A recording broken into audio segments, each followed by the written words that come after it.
So welcome. Today we'll learn about electric field. As you know that last time we have read about the Coulomb's law. So this is also very important for you, and let us try to move on to the concept and what is there in electric field and further the number of topics given in it. Okay, so on the same way as I told you that we have to learn today electric field, so on the same way I'm just going to explain about the electric field. What is electric field? I have written here a region around an electric charge Q in which it imposes electric force on the other charge Q naught is called electric field. Or the other hand, if you wanted to say, we say a region around a charge where a test charge experiences any force, we called it as electric field. Here now what does it mean the charge and what does it mean the electric test charge. Okay, so this is the basic charge and this is what we are calling the test charge. Suppose that हमारे पास अगर ये एक electric field का मैं reason बना लेता हूँ, मान लीजिए तो ये मेरे पास क्यू चार्ज है, इसकी वजह से इसके अराउंड ये इलेक्ट्रिक फील्ड बनी है. इसमें अगर मैं एक टेस्ट चार्ज छोड़ता हूँ, मान लीजिए क्यू नॉट, अगर यहाँ पर ये कोई फोर्स सो अगर ये क्यू नॉट यहाँ पर कोई भी फोर्स एक्सपीरियंस कर रहा है इस क्यू की वजह से, तो इसका मतलब ये है कि ये इसके अराउंड कुछ ना कुछ फील्ड बना रहा है. फील्ड मतलब इसके अराउंड ये कुछ ना कुछ अपने फोर्स का एक रीजन बना रहा है जिसकी वजह से इस क्यू नॉट को दिक्कत होगी इस रीजन में रहने के लिए. ठीक है, तो इसको हम कहते हैं इलेक्ट्रिक फील्ड. ठीक है, I hope you are getting this. अगर इसमें कहीं कोई प्रॉब्लम होती है तो आप मुझे बता सकते हैं. Now further I move on to the next topic. There is electric field intensity. Now what does it means? So I'll define first and then I'll explain you what does the mean of electric field intensity. The electric force experience a force by unit positive charge is called electric field intensity. I repeat the statement. The electric force experienced by a unit positive test charge is known as electric field intensity. I have written here on the same way the formula E is equals to F upon Q naught. Okay, E is equals to F upon Q naught. This F is the force due to the actual charge and this Q naught is the test charge. Okay, so this Q naught will tell us what? This Q naught will gonna to tell us that how much the intensity is there. क्योंकि अगर मान लीजिए अगर आपको कोई एक push कर रहा है इंसान, तो अगर वो आपको 10 न्यूटन से पुश कर रहा है तो वहां पे फोर्स कम लगेगा. अगर वो आपको 25 न्यूटन से पुश करेगा तो वहां फोर्स ज्यादा लगेगा. तो वैसे ही यहाँ पर भी है इलेक्ट्रिक फील्ड इंटेंसिटी. इंटेंस मतलब उसकी इफिशियंसी कितनी है, कितना तेजी से और कितना इफेक्टिवली आपके ऊपर वो एक्ट करेगी. इसके एसआई यूनिट है यहाँ पे न्यूटन पर कूलम्ब. ठीक है, तो ये आपको याद रखना है. उसके बाद ये एक वेक्टर क्वांटिटी होती है. द रीजन बिहाइंड दैट, अगर हमारे पास कोई भी टेस्ट चार्ज दे रखा है तो उसके पास एक पर्टिकुलर टाइप ऑफ उसके पास एक पर्टिकुलर नेचर होगा. नेचर का मतलब क्या है? जैसे कि अगर वो पॉजिटिव चार्ज है तो यहाँ पे देख पा रहे होंगे आप, मैंने पॉजिटिव चार्ज की हेल्प से जो इलेक्ट्रिक फील्ड का डायरेक्शन बनाया है, इसकी जो इलेक्ट्रिक फील्ड लाइंस का डायरेक्शन जा रहा है वो बाहर की तरफ जा रहा है. यही अगर नेगेटिव होता तो इसके इलेक्ट्रिक फील्ड लाइंस का डायरेक्शन जो आता वो हमेशा अंदर की तरफ आता. अंदर तरफ आने का मतलब क्या हो गया? अंदर की तरफ आने का मतलब ये हो गया कि अगर ये नेगेटिव होता, ठीक है, अगर ये चार्ज नेगेटिव होता है तो टेस्ट चार्ज हमारे पास हमेशा पॉजिटिव होता है. ठीक है, तो अगर टेस्ट चार्ज पॉजिटिव होता है वो फिक्स है, और ये हमारे पास अगर नेगेटिव चार्ज होता तो ये टेस्ट चार्ज को अपनी तरफ अट्रैक्ट करता, और ये वाला पॉजिटिव जो चार्ज है वो क्या करता, वो उसको रेपल करता. ठीक है, तो इसके लिए यहाँ पे हमारे पास इसका डायरेक्शन भी फिक्स हो जाता है. इसके लिए मैंने यहाँ पे लिखा है it is a vector quantity and here direction is same as the force experienced by the test charge.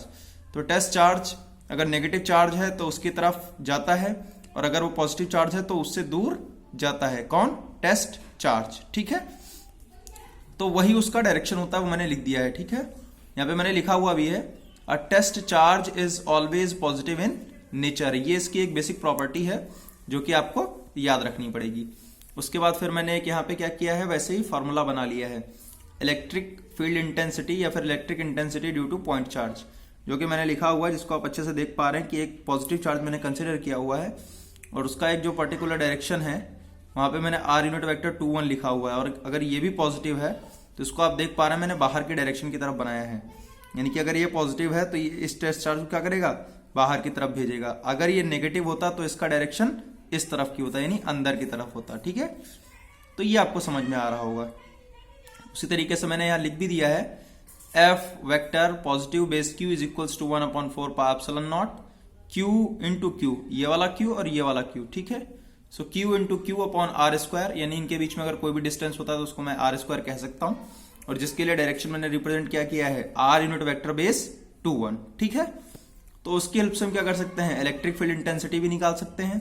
कैसे निकाल सकते हैं, समझने के लिए बड़ा आसान है, इस फॉर्मूले पे ऊपर आ जाइए आप, E is equals to F upon Q naught, समझ में आ रही है ना बात, E is equals to F upon Q naught. F की वैल्यू हमारे पास है यहाँ पे। अब इस E इज इक्वल्स टू में एफ की वैल्यू पुट करेंगे कहां से, ये वाली, ये पूरी वैल्यू इस जगह पे हम पुट कर देंगे, और यहाँ पे जो टेस्ट चार्ज हमारे पास वो क्यू नॉट नहीं है, वो सिर्फ क्या है क्यू, ये वाला। तो ये वाला क्यू यहाँ पे डिवाइड में आएगा और ये वाली पूरी वैल्यू ऊपर चली जाएगी। तो जब ये वाली वैल्यू पूरी ऊपर जाएगी तो ये वाला जो क्यू है, यानी एफ में जो क्यू आएगा ऊपर की तरफ यहां पर, और उसमें जो सिंपल नीचे क्यू आएगा ये वाला, तो इस वाले क्यू से ये सिंपल वाला क्यू कट जाएगा, और जिसकी हेल्प से आपके पास सिर्फ इलेक्ट्रिक फील्ड इंटेंसिटी कितनी बचेगी, that is 1/4 pi epsilon naught Q upon R square and R unit vector base 2 1, ठीक है। तो आप चाहें तो इसको खुद भी कैलकुलेट कर सकते हैं, बड़ा आसान है। आप एफ की वैल्यू वहां पे सब्स्टिट्यूट करिए, और जो टेस्ट चार्ज है यहाँ पे क्यू नॉट है, लेकिन यहाँ पे उसकी जगह पे क्यू है, ठीक है। तो उसको वैल्यू को आप पुट करिए, या मैं यहाँ पे लिख देता हूं, समझना थोड़ा आसान हो जाएगा। F is equals to E positive, मतलब पॉजिटिव सोर्स चार्ज की वजह से F positive Q upon Q. अब इस फॉर्मूले में आप इसकी वैल्यू पुट करिए, आपके पास रिजल्ट ये निकल के आ जाएगा। अच्छा, हमारे पास चार्ज के डिस्ट्रीब्यूशन के नेचर बहुत सारे होते हैं, तो उसकी वजह से हम बात करेंगे। तो हमारे पास बेसिक नेचर क्या होता है, पहला हम बात करेंगे पॉइंट चार्ज। पॉइंट चार्ज का मतलब होता है एक फिक्स चार्ज हमारे पास हो, जिसको हम कहते हैं पॉइंट चार्ज। तो सिंगल चार्ज हमेशा पॉइंट चार्ज कहलाता है, ये आपको याद होना चाहिए, और जो कि इमूवेबल है, यानी कि मोशन में नहीं है। तो इसका जो बेसिक नेचर होता है, उसकी वजह से जो इलेक्ट्रिक फील्ड बनती है वो ये वाली बनती है। क्यों, क्योंकि हमारे पास यहाँ पे सिंगल चार्ज है, इसकी वैल्यू हम क्यू कह सकते हैं। स्मॉल क्यू अगर है तो स्मॉल क्यू, कैपिटल क्यू है तो कैपिटल क्यू, ये डिपेंड करता है, और सिंपल आर यहाँ पे लग जाएगा, ठीक है। तो ये आप इजिली कैलकुलेट कर सकते हैं due to the point charge. इसकी जो ये इलेक्ट्रिक फील्ड बनती है, इसको हम बोलते हैं रेडियल फील्ड, यानी कि इसको हम सर्कुलर फील्ड भी कह सकते हैं, लेकिन ये एक रेडियस के अराउंड एक कंप्लीट रीजन बनता है, जिसको हम सर्कल भी कहते हैं। इसीलिए इस फील्ड को भी हम क्या कहते हैं, रेडियल फील्ड। रेडियस के अराउंड जो फील्ड बन रही है उसको हम कह रहे हैं रेडियल फील्ड। और ये चूंकि पॉजिटिव चार्ज है नेचर में, इसके लिए मैंने इसका डायरेक्शन आउटवर्ड रिप्रेजेंट कर रखा है। आई होप सो आपको समझ में आ रहा है। अगर आपको नहीं समझ में आ रहा है देन आप इसके लिए क्या कर सकते हैं कि जो मेरा चैनल है इस पे आप कमेंट कर सकते हैं, जिसकी हेल्प से आपको प्रॉपर इन्फॉर्मेशन मिलेगी, या फिर अगर जरूरत होगी तो उसकी दूसरी वीडियो बनाकर भी आगे आपको भेजी जा सकती है, ठीक है। अच्छा, आगे का टॉपिक हम देखते हैं हमारा क्या है इसी में। तो जिस तरह मैंने आपको बताया कि हम चार्ज डिस्ट्रीब्यूशन की बात कर रहे हैं, तो उसमें हमारा अगला चार्ज डिस्ट्रीब्यूशन हमारे पास, that is line charge distribution, ठीक है। मान लीजिए कि एक लाइन है हमारे पास, ये एक लाइन है हमारे पास, या मान लीजिए एक तार है। अब एक तार पे मुझे 100 चार्ज, सॉरी माफी चाहूंगा आपसे मैं, 100 चार्ज मुझे जो है यहाँ पर इस तार पे प्लेस करने हैं, यानी कि रखने हैं, या इस तार पर 100 चार्ज होने चाहिए। तो अब अगर उन 100 चार्ज को मैं चाहूं तो क्या मैं एक जगह इकट्ठा कर पाऊंगा? मैं नहीं कर सकता। तो जितनी इसकी लेंथ है, इसकी पूरी लेंथ के ऊपर मैं 100 चार्ज को अलग अलग जगहों पे छोड़ सकता हूं। क्यों? क्योंकि अगर मैं एक सेंटर पॉइंट पे बात करूं तो यहां पर उतना स्पेस ही नहीं है इसके पास, क्योंकि इसकी जो रेडियस है वो बहुत मिनिमम है और जो लेंथ है वो बहुत ज्यादा है। तो उसके नेचर की वजह से मैंने क्या कहा कि जो भी बेसिक कंपोनेंट्स बन सकते थे हमने अपने पास बना लिए। ये E1 इस तरफ कंपोनेंट बन जाएगा इस वाले चार्ज की तरफ से, इस वाले चार्ज की तरफ से ये कंपोनेंट बन सकता है, ठीक है। तो यहाँ पे हमारे पास अलग अलग नेचर से चीजें हम देख पा रहे हैं, ठीक है।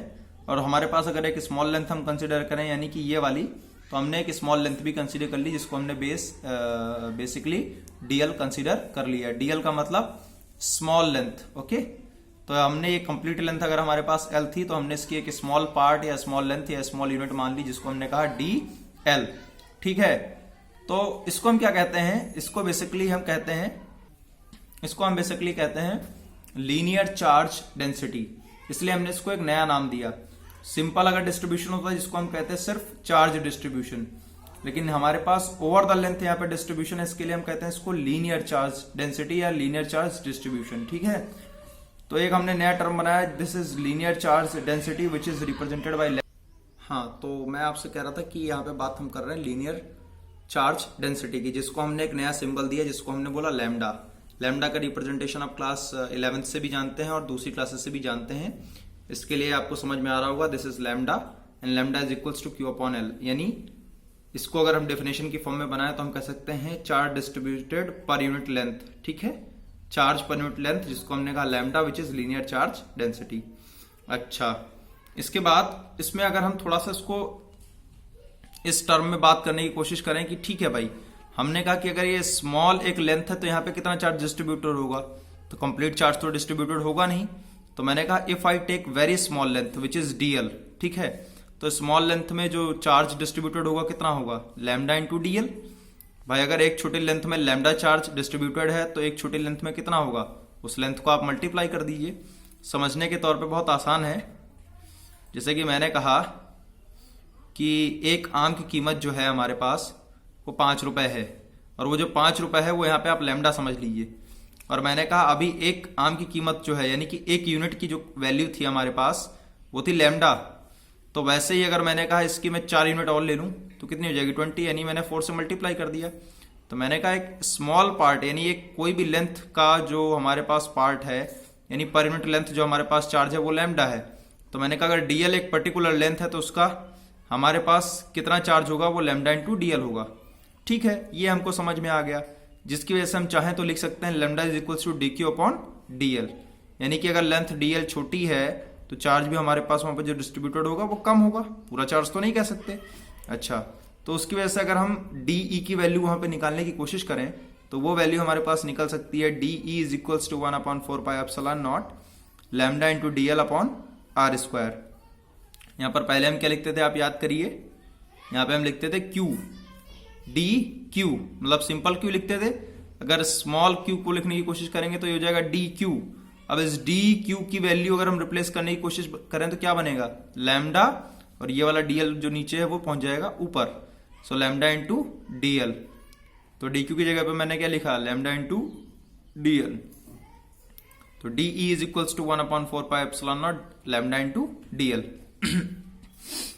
मान लीजिए कि अगर हमें पूरी कंप्लीट लेंथ के लिए अगर वैल्यू निकालनी है इलेक्ट्रिक फील्ड की तो क्या होगा, तो हमको पता है इसके लिए बेसिक मेथड एक है जिसको हम कहते हैं इंटीग्रेशन। इंटीग्रेशन का मेथड यूटिलाइज करते हैं, जिसके लिए मैंने यहाँ पे लिखा है लैम्डा, जिसके लिए मैंने यहाँ पे लिखा है इंटीग्रेशन का साइन लगाया हुआ है, DE is equals to integration of 1/4 pi epsilon naught lambda DL upon R square. ठीक है, आपको इजिली समझ में आ रहा होगा, इतनी कोई डिफिकल्टी नहीं होगी इसमें। ठीक है, क्योंकि हम इंटीग्रेट करते हैं जिससे कि हमें पूरी कंप्लीट वैल्यूज मिल जाती हैं। तो ई बेस लाइन, मैंने लाइन इसलिए लिखा है क्योंकि कंप्लीट लाइन के लिए हम निकाल रहे हैं। ठीक है, विच इज इक्वल्स टू, ये हमारे पास कांस्टेंट वैल्यू है 1/4 pi epsilon naught integration of 0 to L, यानी कंप्लीट लेंथ के लिए lambda into DL upon R square, ये हमने लिख दिया है। तो फर्दर अगर आप इसको इंटीग्रेट करेंगे तो आपके पास इसकी वैल्यू क्या निकल के आएगी, मैं यहाँ पे दिखा देता हूँ आपको थोड़ा सा। सो this can come 1/4 pi epsilon not. ठीक है, लैम्डा जो हमारे पास है ये भी कांस्टेंट रहेगा, ये चेंज नहीं होगा, और ये आर स्क्वायर हमारे पास आर स्क्वायर ही रहेगा। और कंप्लीट लेंथ जो है इसको अगर हम कंप्लीट एल कह दें, ठीक है, तो ये हमारे पास एल से मल्टीप्लाई हो जाएगा, तो lambda L upon R square निकल आएगा आंसर। ठीक है, अच्छा, इसके बाद अगर हम बात करें, एक हमारे पास प्लेन शीट है, तो अगर उस प्लेन शीट के ऊपर हम डिस्ट्रीब्यूशन की बात करें तो उसमें क्या होगा, उसमें ये हो सकता है हमारे पास कि मान लीजिए यहां पर बात थी हमारे पास एक लेंथ की। अब शीट का हमारे पास क्या होता है, शीट का हमारे पास होता है एरिया, जो कि मैंने यहाँ पे देखिए बनाया है डायग्राम। मैं थोड़ा सा जूम करता हूँ, आपको इजीली समझ में आना चाहिए वो। और अगर कहीं डाउट है तो आप मुझे कमेंट करके पूछ सकते हैं। ठीक है, तो आप इसको ध्यान से देखिए, ये शीट है हमारे पास। इस शीट में आपने देखा है कि मैंने एक छोटा सा एरिया कंसीडर कर रखा है, जैसे कि मैंने लेंथ में कर रखा था। इसके परपेंडिकुलर मैंने कहीं पर एक इलेक्ट्रिक फील्ड इंटेंसिटी कंसीडर कर ली, जिसको मैंने डीई कह दिया है। ये ध्यान रखिएगा, ये जो शीट बनी है इसके परपेंडिकुलर है। मान लीजिए अगर ये पूरी प्लेन शीट है जिसपे मैं हूं, तो मैंने इसके ऐसे बिल्कुल परपेंडिकुलर डायरेक्शन में ये बनाया हुआ है। ठीक है, तो जब मैंने परपेंडिकुलर डायरेक्शन में बनाया है तो आपको वो समझ में आ रहा होगा। उसका जो डिस्टेंस है इलेक्ट्रिक फील्ड का इंटेंसिटी का वो कितना है वहां से, r है, ठीक है। तो ये एक वेरी स्मॉल एरिया है यहाँ पे, और यहाँ से जो हमारे पास एक इलेक्ट्रिक फील्ड इंटेंसिटी का डिस्टेंस है वो हमारे पास r है, ठीक है। अच्छा, अब क्या है, वहां पे हमारे पास जो था उसको हमने कहा था linear charge density, distribution of charge over the length. यहाँ पे हमारे पास है distribution of charge over the plane sheet, ठीक है। तो वहां पे हमारे पास था लीनियर चार्ज डेंसिटी, यहाँ पे हमने कहा इसको एरियल चार्ज डेंसिटी।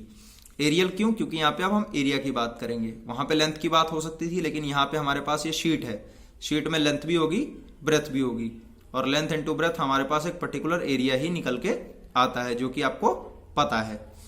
तो एरियल चार्ज डेंसिटी को मैंने सिग्मा से रिप्रेजेंट किया है। इस टर्म को आप समझ ही रहे होंगे कि हम सिग्मा बोलते हैं या सिग्मा से प्रोनाउंस करते हैं।